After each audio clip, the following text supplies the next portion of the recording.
எப்போ நம்மளுக்கு கல்யாணம்? எப்படியோ ஓகே சொல்லுவா.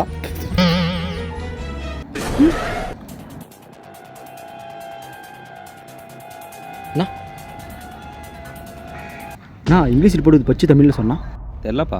நான் வாழ்க்கை பிரச்சனை கொஞ்சம் பார்த்து சொல்லலாம். தெரிலப்பா. நோ பாருண்ணா. நோ யோ தெரிலனா தெரில தான் சொல்லுவான். யோ பாருன்றேன். யாரா இவன் சோட்டா பீம் மாதிரி அடிக்கிறான்? டேய் டேய் தம்பி, டேய் எழுறா தம்பி என்னடா ஆயிடுச்சு? நான் கேள்வி கேட்டா தப்பானா? இல்லையே, கேள்வி எடுத்து ஒருத்த அடிக்கிறானா? யாரா அதே? நான் எவன் தானா? ஏய் என்னடா மச்சா? என்ன பண்ணான்னு அவன்கிட்ட கேளு. என்னடா பண்ண? நான் படி தெரியல கேட்டால் தெரிலன்றானா? தெரிலன்றியா? இந்த படி தெரில. டேய் உன்னை பெற்று வளர்த்து காலேஜ் ஃபீஸ் கட்டி அமிச்சா தெரிலன்னு சொல்லிட்டு வரேன் நீ. தான் என்ன போட்டுக்குது நீ படி. ஏய் அவன் தான் ஆயிடணும். தெரிலன்றா இல்லை, எதுக்கு காலேஜ் வர? தெரிலன்னு கேட்டது ஒரு குத்தமாடா.